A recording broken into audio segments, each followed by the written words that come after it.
Assalamualaikum warahmatullahi wabarakatuh. Perkenalkan, nama saya Maya Ismayanti, mahasiswa dari Universitas Terbuka UPBJJ Bandar Lampung dengan NIM 0437599243. Di sini saya akan mengerjakan tugas praktik peradilan perdata. Saya akan berperan sebagai kuasa hukum penggugat dalam kasus Wan Prestasi perjanjian jual beli tanah. Mari kita mulai simulasinya. Yang mulia Ketua Majelis Hakim, para hakim anggota, yang terhormat Panitra Pengganti Jurisita, serta saudara kuasa hukum tergugat yang saya hormati.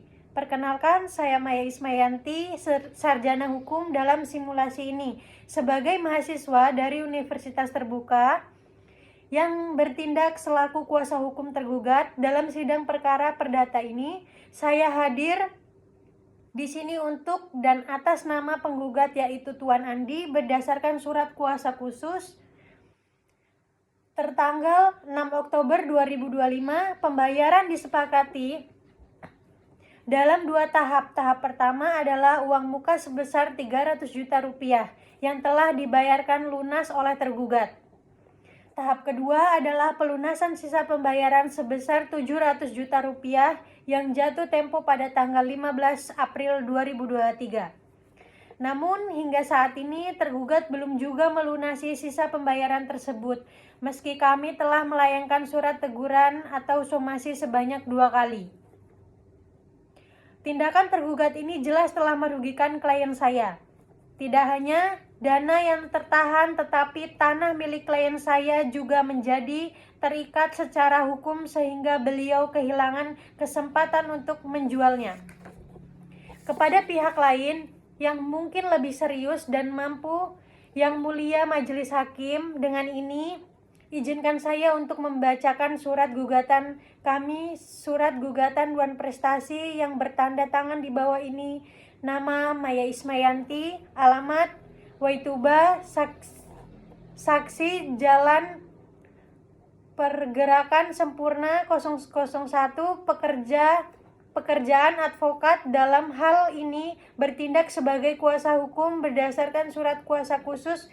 Dalam ini bertindak untuk dan atas nama Tuan Andi beralamat di Jalan Cisarua nomor 50, Kecamatan Cisarua, Bogor. Pekerjaan wira swasta selanjutnya disebut sebagai penggugat melawan Tuan Budi beralamat di Jalan Raya Bogor. Pekerjaan wira swasta selanjutnya disebut tergugat. Adapun perkara atau posita gugatan ini adalah sebagai berikut. Bahwa pada tanggal 15 Januari 2023, penggugat dan tergugat telah sepakat menandatangani sebuah perjanjian jual beli tanah yang berlokasi di Kecamatan Cisarua, Bogor dengan harga yang disepakati sebesar 1 miliar rupiah. Bahwa dalam perjanjian tersebut disepakati pembayaran akan dilakukan dalam 2 tahap. Pertama, uang muka sebesar 300 juta rupiah yang telah dibayarkan lunas oleh tergugat kepada penggugat. Berdasarkan hal-hal tersebut di atas, kami memohon kepada Majelis Hakim yang terhormat untuk memberikan putusan sebagai berikut. Dalam pelitung kami primer pertama mengabulkan gugatan penggugat untuk seluruhnya. Kedua, menyatakan secara hukum bahwa tergugat telah melakukan Wan Prestasi. Ketiga, hukum tergugat untuk pembayaran ganti rugi sebesar 200 juta rupiah kepada penggugat. Keempat, menyatakan uang muka sebesar 300 juta rupiah yang telah dibayarkan menjadi hangus sebagai denda kelalaian tergugat. Kelima, menghukum tergugat untuk membayar seluruh biaya yang timbul dalam perkara ini. Subsidiar, apabila Majelis Hakim berpendapat lain, kami mohon putusan yang seadil-adilnya atau ex qui et bon. Sekarang kita maju ke tahap selanjutnya. Setelah tergugat membacakan jawabannya, di mana mereka mengklaim punya itikat baik dan beralasan adanya kendala pinjaman bank Kini giliran kami untuk menyampaikan replik atau tanggapan atas jawaban tersebut. Yang Mulia Majelis Hakim, setelah mendengar jawaban dari pihak tergugat, izinkan saya untuk membacakan replik kami. Surat replik kami selaku kuasa hukum penggugat dengan ini membantah secara tegas seluruh dalil yang disampaikan oleh tergugat dalam surat jawabannya, kecuali hal-hal yang secara eksplisit kami akui kebenarannya. Pertama, mengenai dalil tergugat tentang latar belakang perjanjian, kami tegaskan bahwa klausul dalam perjanjian jual beli sangat jelas dan tidak bersyarat. Tidak ada satu pasal pun yang menyebutkan bahwa pelunasan pembayaran tergugat pada persetujuan pinjaman bank dari pihak tergugat itu adalah resiko bisnis yang sepenuhnya menjadi tanggung jawab tergugat. Kedua, mengenai bantahan tergugat terhadap tuduhan uang prestasi, dalil itikat baik yang mereka sampaikan sama sekali tidak terbukti. Jika memang beritikat baik, mengapa somasi resmi yang kami kirimkan sebanyak 2 kali tidak pernah ditanggapi secara patut?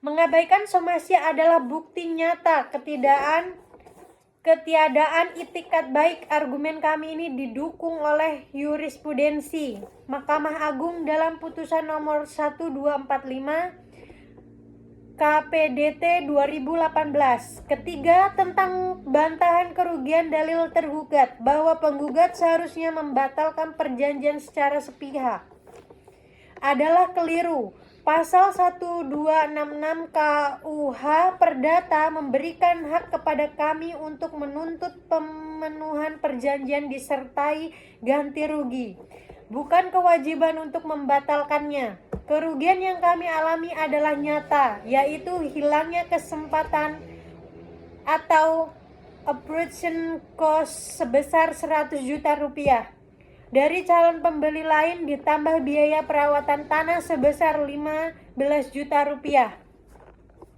Keempat, mengenai somasi respon, lisan yang diklaim tergugat tidak memiliki kekuatan hukum yang sama dengan tanggapan tertulis atau somasi resmi.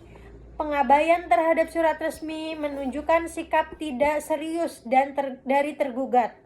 Kelima, uang muka yang telah dibayar tidak serta-merta menghapus status wan prestasi itu. Adalah bagian dari pelaksanaan perjanjian, bukan jaminan untuk boleh melanggar sisa kewajiban. Dengan demikian kami menolak seluruh dalil jawaban tergugat.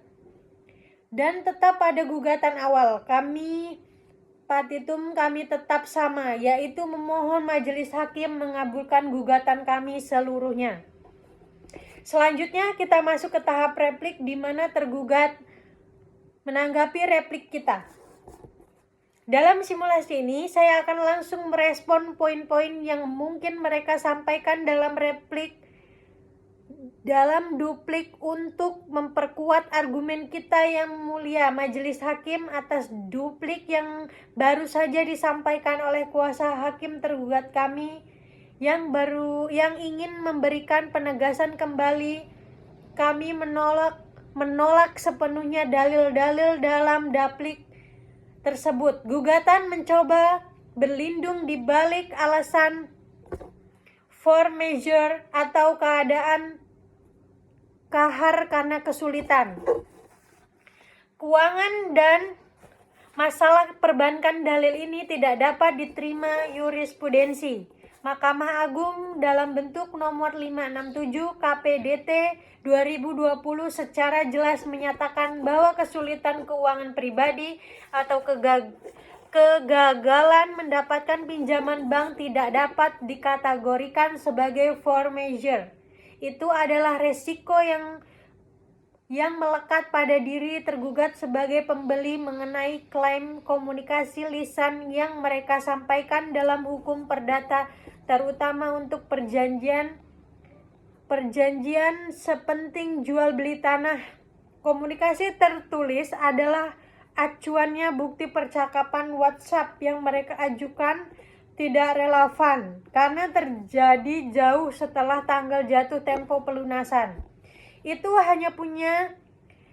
hanya upaya mencari alasan setelah uang prestasi terjadi, bukan bukti itikat baik sebelum atau saat jatuh tempo kerugian yang kami dalilkan memiliki hubungan sebab akibat yang langsung dengan uang prestasi tergugat. Jika mereka melunasi tepat waktu, klien kami tidak akan kehilangan kesempatan menjual kepada pihak ketiga dan tidak perlu mengeluarkan biaya tambahan.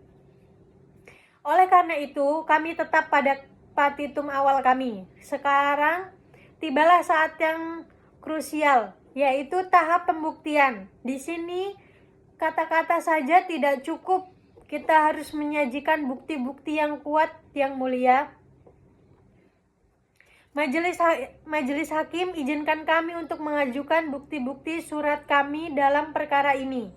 Dasar hukum pengajuan bukti kami adalah pasal 1865 KUA Perdata yang menyatakan bahwa setiap orang yang mendalilkan suatu hak kewajiban untuk membuktikan adanya hak tersebut. Berikut adalah daftar bukti surat yang kami ajukan, yang kami beri tanda bukti P1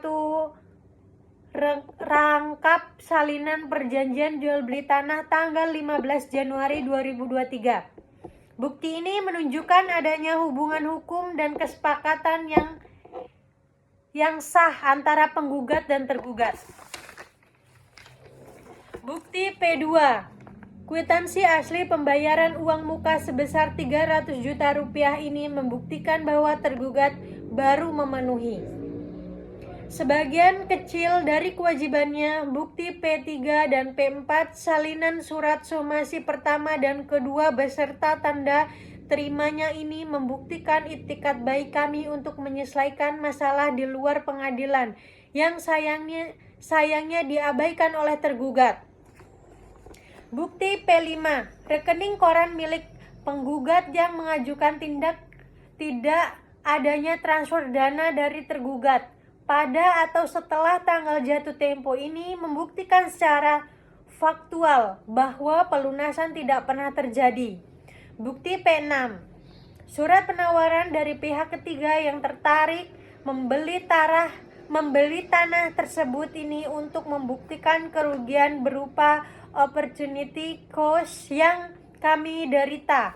Bukti P7, kwitansi biaya pemeliharaan tanah selama masa sengketa ini membuktikan kerugian material tambahan.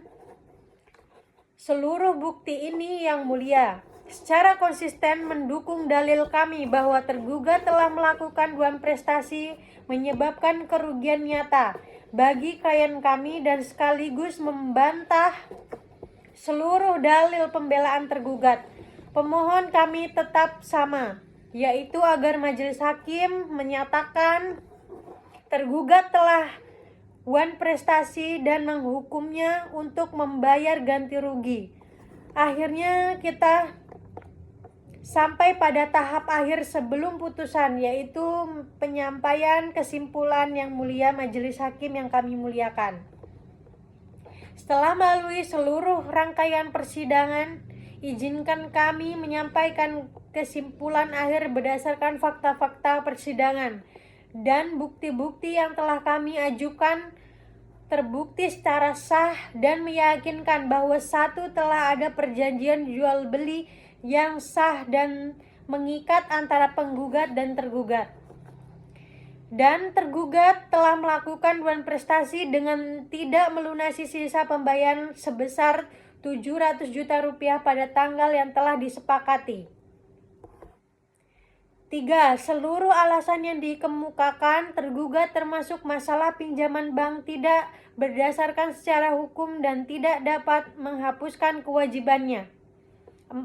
Akibat uang prestasi tersebut, penggugat menderita kerugian nyata yang terdiri dari sisa-sisa pembayaran pokok 700 juta rupiah, kerugian imaterial, dan biaya lainnya sebesar 200 juta rupiah, sehingga totalnya menjadi 900 juta rupiah.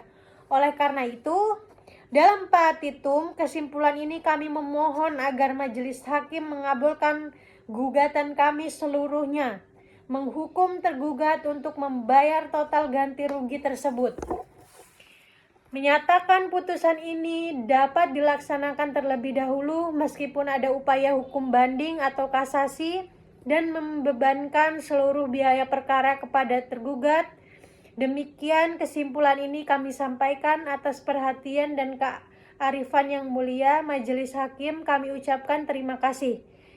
Itulah tadi simulasi lengkap persidangan perdata dari sudut pandang kuasa hukum penggugat. Semoga video ini memberikan gambaran yang jelas dan manfaat bagi teman-teman semua. Wassalamualaikum warahmatullahi wabarakatuh.